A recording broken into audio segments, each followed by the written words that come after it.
Hi, ladies. Welcome to the Feminine Mystery.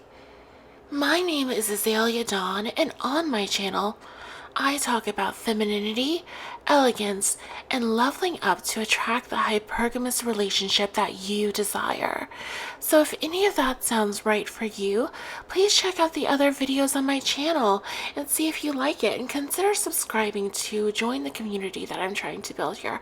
I'm so excited to be on this journey, and I hope that you're here ready to improve and excited to join me on this as well. Without further ado, let's get started. Today's video is all about communicating your financial expectations to a man. So the big question here is, what does it take for him to make you his? What do you want out of a relationship, right? Because love is a beautiful thing, but at the end of the day, love is not mutually exclusive with any other set of standards you have. And just like if you expected a man to have a college education or gainful employment or anything in particular going on for himself, you should also be able to expect him to have certain shared values with you. So number one thing here is that it's about those shared values, not about gold digging. It's not about taking advantage of anybody or doing anything to harm another person. Part of your compatibility with a man is that you hold a lot of the same core values. Now, for an elegant woman, maybe that means that you do expect a man to be a financial provider. Maybe that means that you expect maybe partial financial support. You expect, some amount of money to be going your way so that you can help upgrade your lifestyle. Or maybe that means total financial support, where you as a woman, you don't work, you stay in the home, you help build a home and build a community while this man acts as a masculine provider.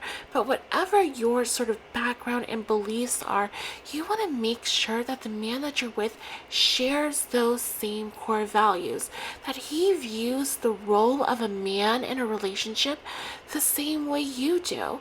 So that's number one here. Shared values. Frame a conversation around shared values and get to the point where you start to see what this man that you're seeing believes his role is when it comes to him being the man in a relationship.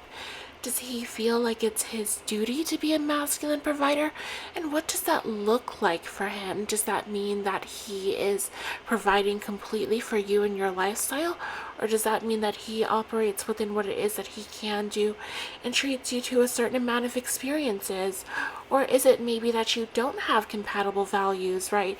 While you on one hand expect a man to be a complete and total provider, this man is the type, who believes in a 50-50 lifestyle. He believes that men shouldn't be providing for women in this day and age. And it's not about making anybody wrong for what they believe.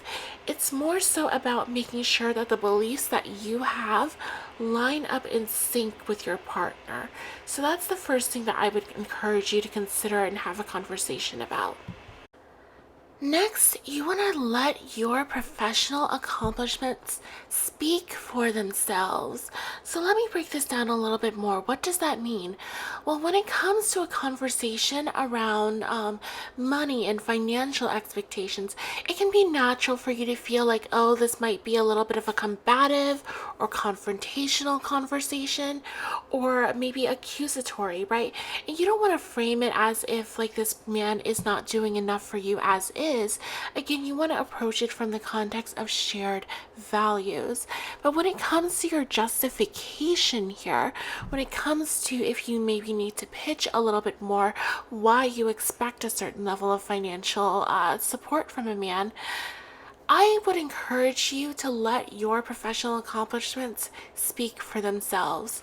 So if you are someone who has had, maybe you went to, if you've had any sort of career, especially where you've been working and earning your own money, you want to be aware of the fact that men know this about you, right? It's a big difference between you and someone who is maybe dependent on a man, right? Somebody who is not just choosing to depend on a man, but who has to depend on a man. She's dependent, right?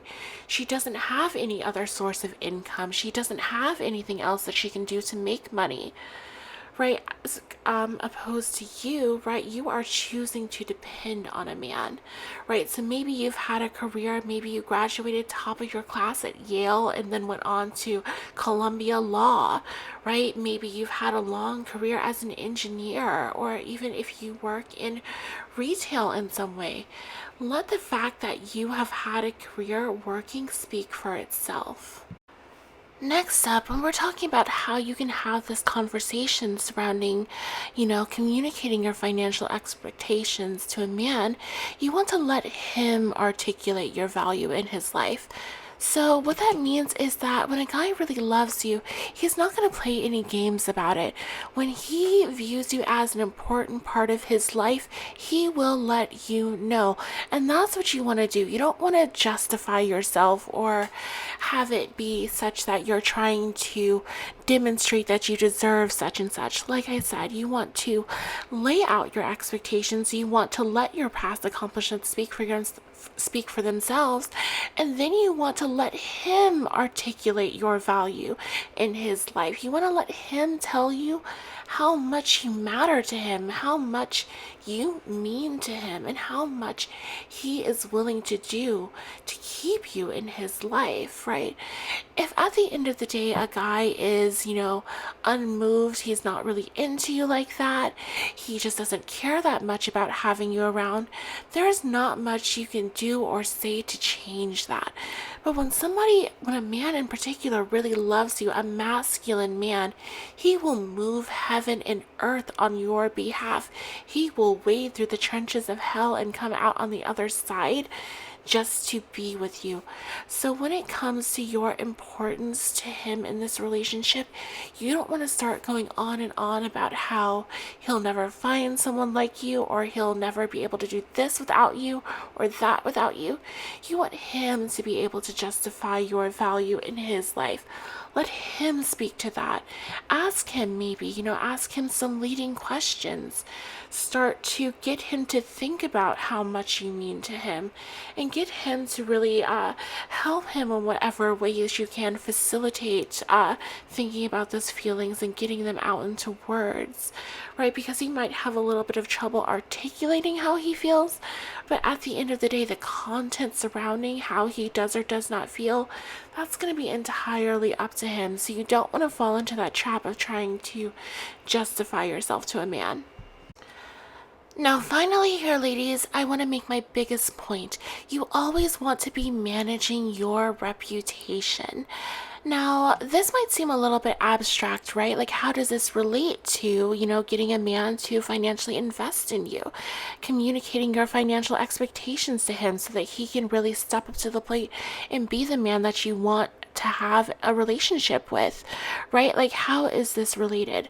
Well, you would be surprised. In my personal life, I've seen this happen many times to different girls.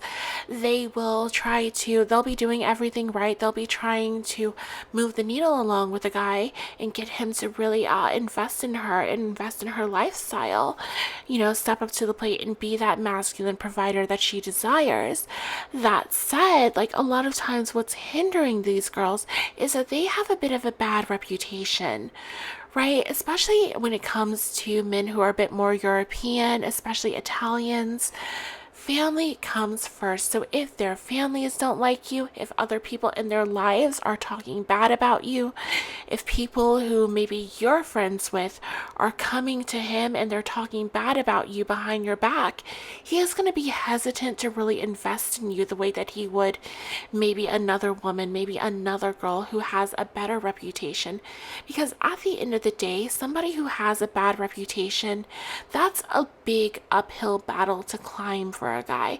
So you want to make sure to nip that in the butt and always be managing your reputation. If you have people people in your life right now who are, if you suspect even that they are talking bad about you, or they're spreading rumors, or they're saying nasty things, you want to get out ahead of that before it even becomes a problem in your relationship, because it can really cost you a wonderful opportunity. You want to go ahead and remove those people, delete them off of your social media, stop speaking to them, block their numbers, make sure that they don't have access to information so that they can keep on saying all of these nasty things about you. Because once you cut the tap off, nobody's really interested in something that you allegedly did 2-3 years ago. Once you stop providing them with new information to badmouth you, that's really going to help you quite a bit. So always be managing your reputation. Alright ladies, so that's the end of this video for me. I hope that you've enjoyed it. If you like this content, then please leave it a like below to help spread this message to more like-minded women. And until my next video, I'll see you then.